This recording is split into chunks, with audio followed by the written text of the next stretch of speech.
اور وہی اپنے بندوں پر غالب ہے اور تم پر محض فرشتے بھیجتا ہے۔ حق کی جب تم میں سے کسی کو موت آتی ہے تو ہمارے فرشتے اسے فوت کرتے ہیں اور وہ اس میں کوتاہی نہیں کرتے۔ پھر وہ اللہ کی طرف لوٹائے جاتے ہیں جو ان کا سچا مالک ہے۔ خبردار، فیصلے کا سارا اختیار اسی کو ہے اور وہ بہت جلد حساب لینے والا ہے۔ اے نبی صلی اللہ علیہ وآلہ وسلم، کہہ دیجئے تمہیں خشکی اور تری اندھیروں سے کون نجات دیتا ہے؟ تم اسے عاجزی کرتے ہوئے اور رازداری سے پکارتے ہو اور کہتے ہو کہ اگر وہ ہمیں اس مصیبت سے نجات دے دے تو ہم ضرور شکر کرنے والوں میں سے ہو جائیں گے۔ کہہ دیجئے اللہ ہی تمہیں اس مصیبت سے اور ہر غم سے نجات دیتا ہے، پھر بھی تم اس کے ساتھ شریک کرتے ہو۔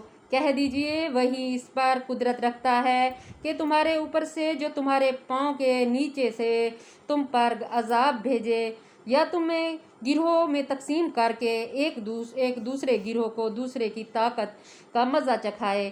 دیکھیں ہم کسی طرح آیتوں کو پھیر پھیر کر بیان کرتے ہیں تاکہ وہ سمجھے، اور اس قرآن کو آپ کی قوم نے جھٹلایا حالانکہ وہ حق ہے۔ کہہ دیجئے میں تم پر نگہبان نہیں ہوں، ہر ایک خبر کا وقت مقرر ہے اور جلد ہی تم جان لو گے۔ اور جب آپ ان لوگوں کو دیکھیں جو ہماری آیتوں پر نکتہ چینی کرتے رہتے ہیں تو آپ ان کے پاس سے ہٹ جائیں یہاں تک کہ وہ اس کے علاوہ کسی اور بات میں مشغول ہو جائیں، اور اگر شیطان آپ کو یہ بات بھلا دے تو یاد آنے پر ان ظالم لوگوں کے پاس مت بیٹھنا۔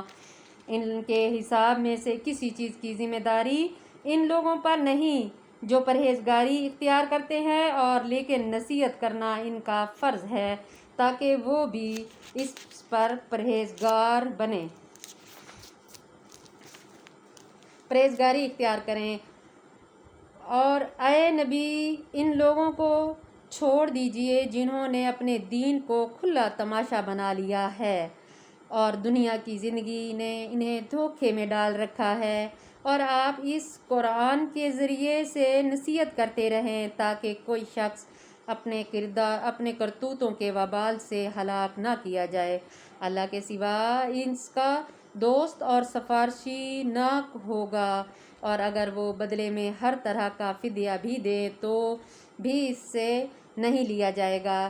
یہی وہ لوگ ہیں جو کچھ انہوں نے کمایا اس کی وجہ سے انہیں ہلاک کر دیا گیا، اور جو وہ کفر کرتے رہتے ہیں ان کی وجہ سے انہیں دوزخ میں تیز گرم پانی پینے کو ملے گا اور دردناک عذاب ہوگا۔ توبہ استغفار۔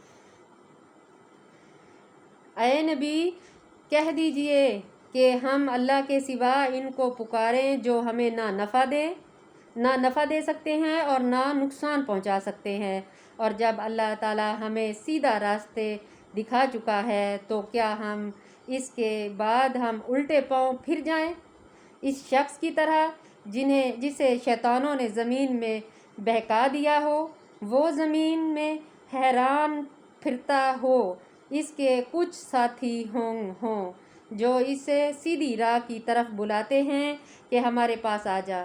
کہہ دیجئے بے شک ہدایت تو اللہ ہی کی طرف سے ہے، اور ہمیں حکم دیا گیا ہے کہ ہم سب جہانوں کے رب کے فرما بردار ہو جائیں۔ سبحان اللہ۔ اور یہ کہ نماز قائم کرو اور اس اللہ تعالیٰ سے ڈرو، اور وہی ہے جس کی طرف تم اکٹھے کیے جاؤ گے، اور وہی ہے جس نے آسمانوں اور زمین کو حق کے ساتھ پیدا کیا، اور جس دن وہ کہے گا ہو جا تو ہو جائے گا، قول اس کا حق ہے، اور جس دن سور پھونکا جائے گا اس دن اس کی حکومت ہوگی، اور وہ چھپی اور ظاہر سب باتوں کو جاننے والا ہے، اور وہی حکمت والا خبر رکھنے والا ہے۔ اور جب ابراہیم علیہ السلام نے اپنے باپ سے کہا کہ تم بتوں کو معبود ٹھہراتے ہو، بے شک میں تمہیں اور تمہاری قوم کو کھلی گمراہی میں پڑے دیکھتا ہوں۔ اور اسی طرح ہم ابراہیم کو آسمانوں اور زمین کی بادشاہی دکھاتے تھے تاکہ وہ یقین کرنے والوں میں سے ہو جائے۔ چنانچہ جب ان پر رات چھا گئی تو اس نے ایک ستارہ دیکھا۔ ابراہیم علیہ السلام نے کہا یہ میرا رب ہے۔ پھر جب وہ غروب ہو گیا تو کہا میں غروب ہونے والے سے محبت نہیں کرتا۔ پھر جب اس نے چاند چمکتا ہوا دیکھا تو کہا یہی میرا رب ہے۔ پھر جب وہ غروب ہو گیا تو اس نے کہا اگر میرے رب نے مجھے ہدایت نہ دی تو یقیناً میں گمراہ قوم میں سے ہو جاؤں گا۔ چنانچہ جب اس نے سورج کو جگمگاتا ہوا دیکھا تو کہا یہ میرا رب ہے، یہ سب سے بڑا ہے۔ پھر جب وہ بھی غروب ہو گیا تو اس نے کہا اے میری قوم، بے شک جنہیں تم شریک ٹھہراتے ہو میں ان سے بیزار ہوں۔ بے شک میں نے اپنا چہرہ اس ذات کی طرف موڑ لیا ہے جس نے آسمانوں اور زمین کو پیدا کیا ہے، اس اللہ کا پرستار ہوں اور میں مشرکوں میں سے نہیں ہوں۔ اور اس کی قوم نے اس سے جھٹلایا کہ کیا تو اس ابراہیم علیہ السلام نے کہا کیا تم مجھ سے اللہ کے بارے میں جھگڑا کرتے ہو، حالانکہ اس نے مجھے ہدایت دی ہے اور میں اس سے نہیں ڈرتا جنہیں تم اس کے شریک ٹھہراتے ہو۔ ہاں اگر میرا رب کچھ چاہے تو وہ ضرور ہو سکتا ہے، میرے رب کا علم ہر چیز پر چھایا ہوا ہے۔ کیا پھر تم نصیحت حاصل نہیں